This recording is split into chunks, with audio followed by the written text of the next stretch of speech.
I can tell you one thing. This plugin chain will bring your vocal mixing to a new level.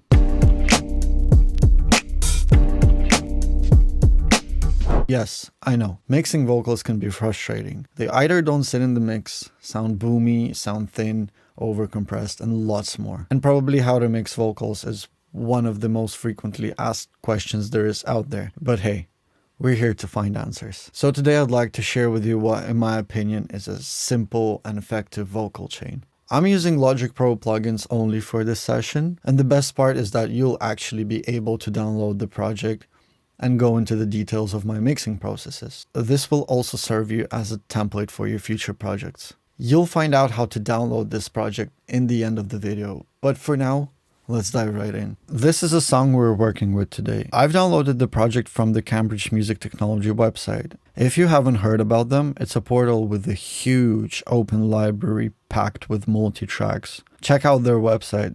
There's plenty of material to help you practice your technical skills. I think it's also necessary to go through the elements we have here in the song. We have bass, acoustic guitar, electric guitar, some synths, SFX, some basic SFX, and vocals. That's what we're interested in today. Whenever you see something pink in my sessions, know that usually those are vocals.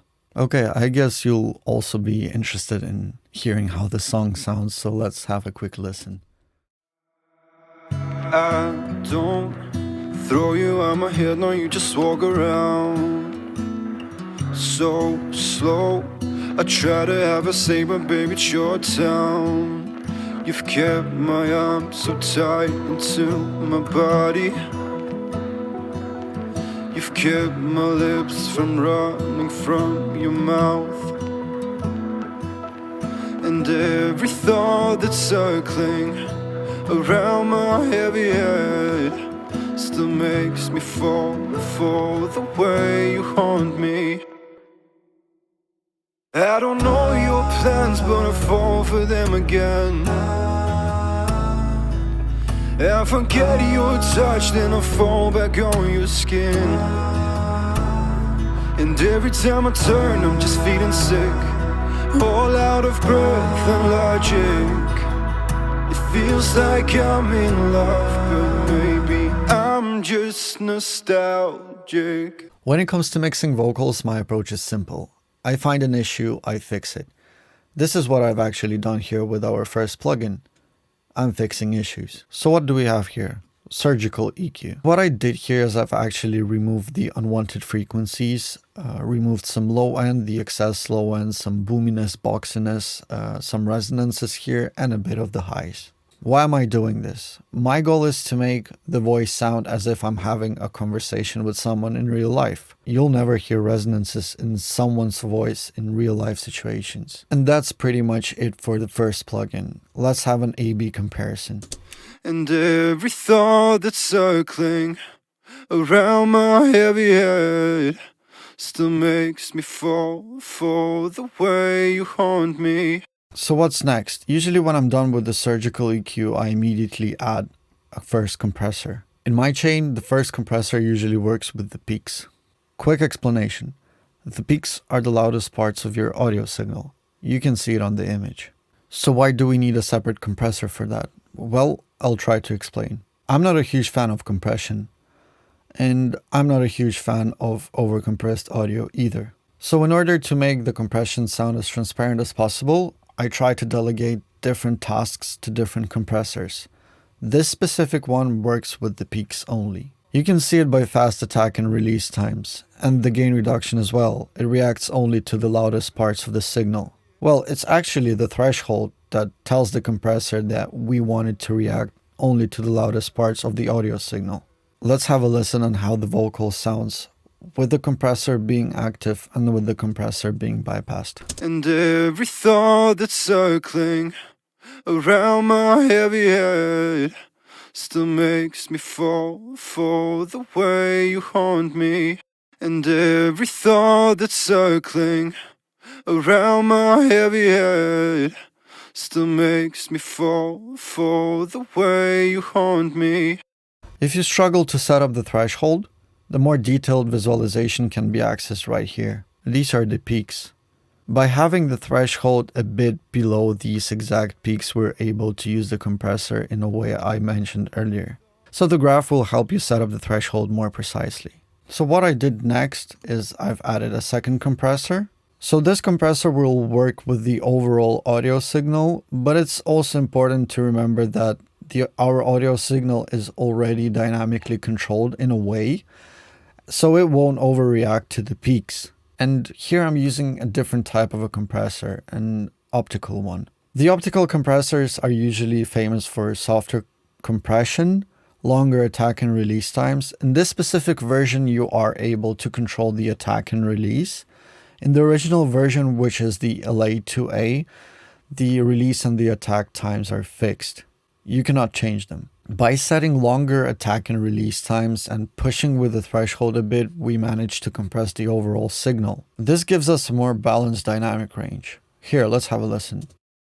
And every thought that's circling around my heavy head still makes me fall for the way you haunt me.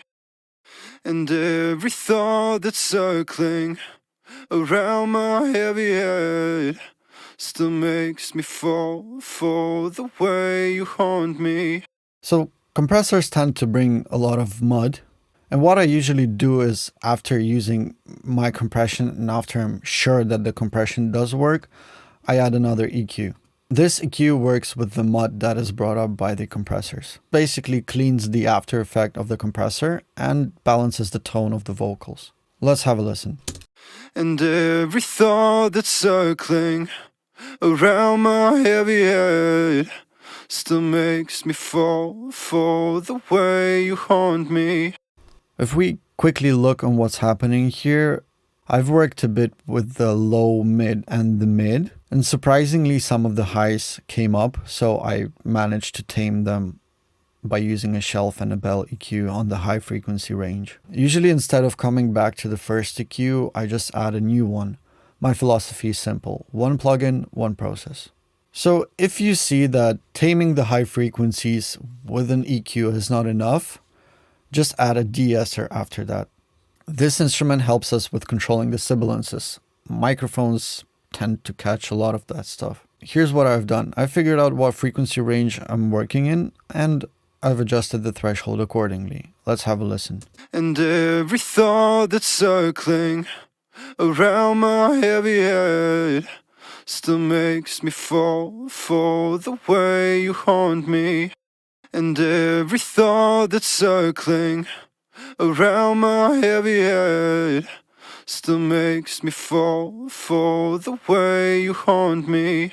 Be careful with the threshold on a de-esser. You don't want to go too hard with it, otherwise your vocals will sound way too muffled. You find a sweet spot for it and just let it be. Now, the last plugin will be coloring EQ. It looks something like this. For this specific vocals, I've decided to use the vintage tube EQ, which is actually a copy of the famous Pultec equalizer. I just love the low frequencies and the high frequencies on this device. It fits the vocals every time. And if we have a look on what I did here is, I switched the bandwidth to its widest. I've added some 16K, approximately 1 dB, to give the vocals some air. And what I added here as well is 20 Hz on the low end, which for you might sound weird, but these 20 Hz sometimes can give you the low end you're actually looking for in your vocals. Doesn't work all the time, but when it works, it does sound amazing. Let's have a listen on what the EQ is doing. And every thought that's circling around my heavy head still makes me fall for the way you haunt me. And every thought that's circling around my heavy head still makes me fall for the way you haunt me. Whenever it comes to coloring your vocals, try and figure out for yourself what equalizer will work best for you. Invest your time in learning what equalizers there are out there. It'll help you boost your mixing skills. So we managed to go through the technical parts of the vocals mixing process, and let's leave the creative part for another video. For now, you have an understanding of what my approach is when it comes to mixing vocals. Yes, the plugins and the chains may vary depending on the project, but the basic idea is right here. For a more detailed overview, you'll be able to download this project via the link in the description. Let me know in the comments below if you want to see more videos like this, and tell me what DAW should I do next. Don't forget to like, share, and subscribe. And as always, have fun.